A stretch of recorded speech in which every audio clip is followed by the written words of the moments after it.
بەڵام چی وا لێ کاتەوە کە دانیش مقاومەی ئەو خۆرە تاوەتەیە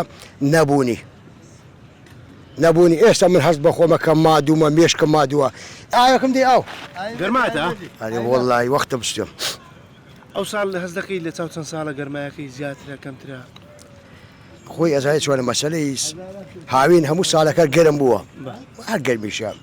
بەڵام ئەگەڕێتەوە سەر یعنی جوعەتی خەڵکەکە هەیە تەحمولی گەرمی ناکە ئێستا بۆ نمونە من ئێستا ئەگەر ناچار نەبم بەو گەرمای من لێدا نانیشم بەسەراحەتەن. باشە دەمێت بپرسم تا ئێستا گەرمای وا دیتوێ لە هاوین ئاوەکەت بخۆ بە سرعات ئەزای چۆنە بخۆ بە سرعات ئاوەکەت ئاوەکە بخوات عافێت لێ ئەم ساڵ ئەتوانم بڵێم ڕێژەی گەرمی تێیپەڕانەوە بەڕاستی یعنی بگەر لە 45 تا 50 ڕوات ڕۆژانە جاری وایە وایە ئەجە کەواتەوە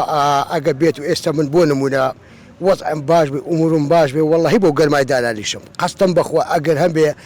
100,000 دەستکێت تا ئێوارە لێن لە ئەو گەرمای تەحمل ناکەم بەڵام چی وا لێ کاتەوە کە دانیش مقاومەی ئەو خۆرە تاوەتەیە نەبوونی ئێستا من هەست بە خۆمەکە مادوومە مێشکە مادووە ئێوانە لە ڕۆم سەفەرێکم بۆ ناکرێ ناتوانیت لەناو ماڵی مندا ئەیلاک مەکە مێشکم مادووە بەڕاستی. باشە مام تەحسین ئەو مام حاجی زۆر بە تەمەنی لێرەکەیشی تەزبیح و فرۆشتن و چاکردنی تەزبیح و جلی کوردی وانە دەکەن ئەوانە چۆن بەرگێ و گەرمای ئێرە دەگرن؟ ئەخازای چۆنە برا جوانەکەم کاتی خۆی خەڵک سێ بەشی بڵێ مەتوانم لە گوندەکان نبوو وا بوو خانووی هاتی ئەو کات هەموو خانی قوڕ بوو خشت قوڕ وا بوویاندا لە 100 ماڵ موبەردەی نەبوو خانی فێنێک بوو خشت و قوڕ بوو بەڵام ئێستا تۆ لەناو چاوەوەی بلۆکی بلۆ خۆی داغ بووە دەدەخە کارەبا لێ بەرێتەوە شێت و هارەبی وایە وەڵڵی یعنی باوەڕش ناکەمە بێ ئاوی سال بتوانی بژی ناتوانانی کەواتە ئیمڕۆ گەرما تەسیرێکی زۆری هەیە